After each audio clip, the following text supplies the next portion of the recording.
Right, so Battlefield 2042 is going through some big changes at this time. The developers are opening the loop for feedback on their map design. And guess what? I already made a video discussing some of these matters. Of course, I had to do so in general detail because I was trying to cover every aspect of the game. But this time around, I can actually provide some more specific feedback and hope that it does prove useful for the development of the game, or a future game, and at the very least, I can get some things off my chest. First off, I'm not going to be overly harsh, even though I should be. That's what my first video was for. So now I can just sit down and try to discuss what I think should change. I'm going to go from point to point in the blog post, but along the way, I will mention what changes might work. I don't really want to provide insight specifically for every single map, but the information here should help with reworking a lot of areas of each map. So every section should have some takeaways. Also to note, I'm not going to mention Levolution options. I don't feel that's necessarily fair to ask for at this time. So all of these changes would mostly be static changes that for the most part should be easier to implement. So first off, on the topic of traversal, the game's maps are large, so it does make it difficult for infantry players to get around without a vehicle, and this is due to a few reasons. One, I think the objectives may be too far from each other. When the map is split into sectors and you have to capture multiple flags, each section should feel closer to a match of domination rather than conquest. So think of it as a domination match going on in the middle of a conquest match. This would make infantry very valuable, with closing down one or two of those flags in the sector, while the remaining can be fought for with vehicles. I for one would prioritize infantry combat and gunplay, but with this being a battlefield game, there should be an objective that would benefit from vehicles. At the same time, it should not be every single objective. So for instance, in the more open objectives, you may get away with capturing it with one tank and a squad or two of infantry. But in the other flags, they are going to be more condensed with more infantry squads. This should mean that you may need 2 tanks or 2 anti-infantry vehicles, as they should get cut down relatively quickly with the concentration of players. With the flags being closer in each sector, this would also allow the map to flow. When a sector is cleared and captured, then you can have the open field, long-range fights to push the line. This makes a lot more sense in context of having front lines and flankers and all of that. The risk in traversing to objectives as infantry should be from the sector to sector, not from flag to flag within the sector.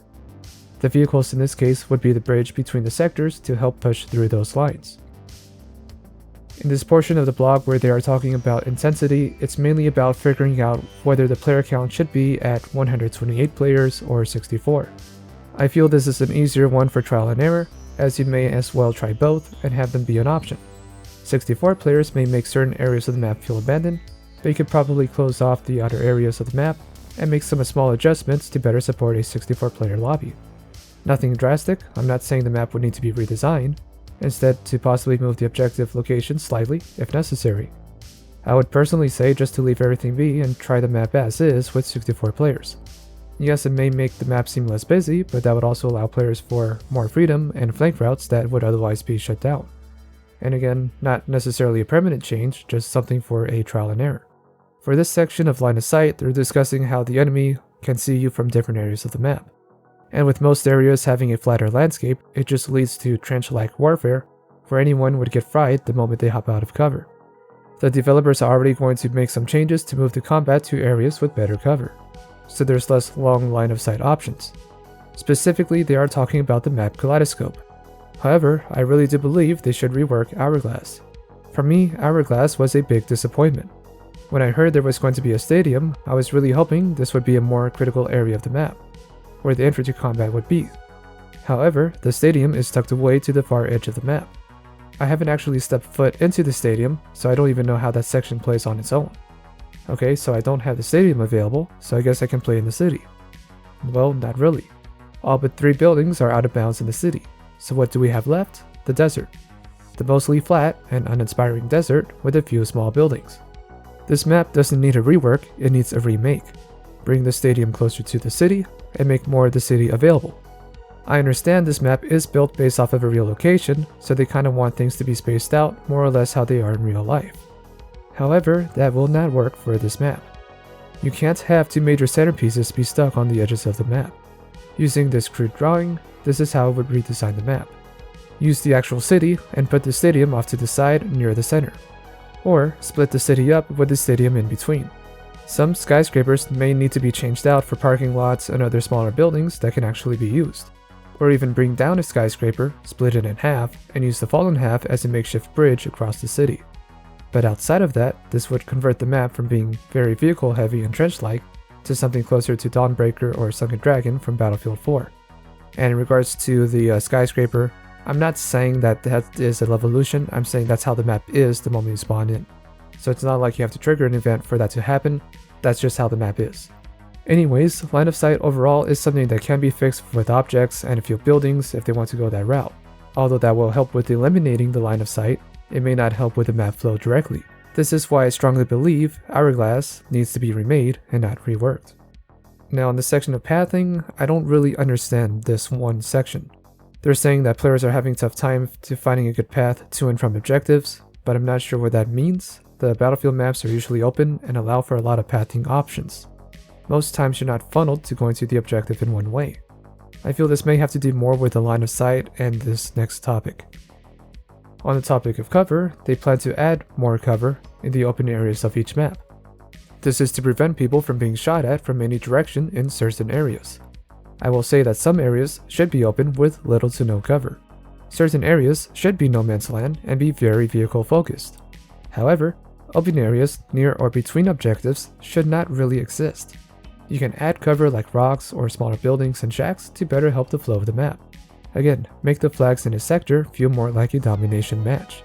Include objects and terrain between the objectives to help infantry players rotate from one flag to the next. And then lastly, they're making it obvious that a lot of these changes are currently being worked on the map Kaleidoscope, and include a before and after image to show what changes are currently being planned out. I'm not a big fan of how this map turned out. Again, we have a big city, but we're fighting in Central Park. Yes, I know this map is not set in New York. The mostly flat areas in the park make for a long line of sight and vehicle domination. If that's the route they want to go with for the map, that's fine. It's just never going to be my kind of map. The central building is unique and fun to fight in when you can get there. Any changes they make to the map will probably make it more tolerable for me to play in, but it will never be a personal favorite or one that I look forward to playing in. It's a nice looking map, I have it set as my wallpaper on my computer, but I don't find the layout of the map to be the experience I want as an infantry player. I want to fight in buildings, not around them. I want proper rotations that keep infantry players relevant to the match. The two B flags in Kaleidoscope, for example, don't do any of this.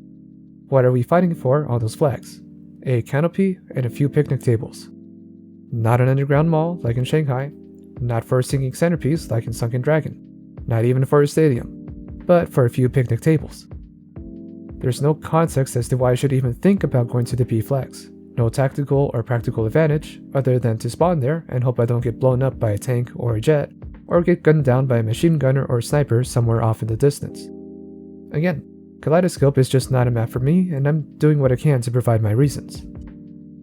So in conclusion, that's the info I'm willing to provide at this time. If things continue and they announce which maps will be reworked next, I'll give my 2 cents then. I do hope for the best with 2042. I also hope that something is being done with the reworking of weapons and gunplay along with the map reworks. So until then, until we get more news about this, I am Mr. Rain, and I will see you next time. But, I mean, you can see it from the overhead, it's just completely barren. It's like A, one building, and that's it, everything else is forest. C, one building, and then one building over here, and which is good, this is a good little cluster, everything else is forest. You have this, one building, and nothing else. You have this, which is your little launch platform, which is fine. This area D1 and D2 is a lot of fun. It's a lot of fun if you can get there. But B1 dominates, you know, it can. B1 can really be the difference maker between who gets these 2 points. This area is fun. This whole area is fun. Between B points and the D points, those are a lot of fun. This point over here in Echo is okay. It's not great, but it works. It is not fun going from here, from E into Delta. It just isn't.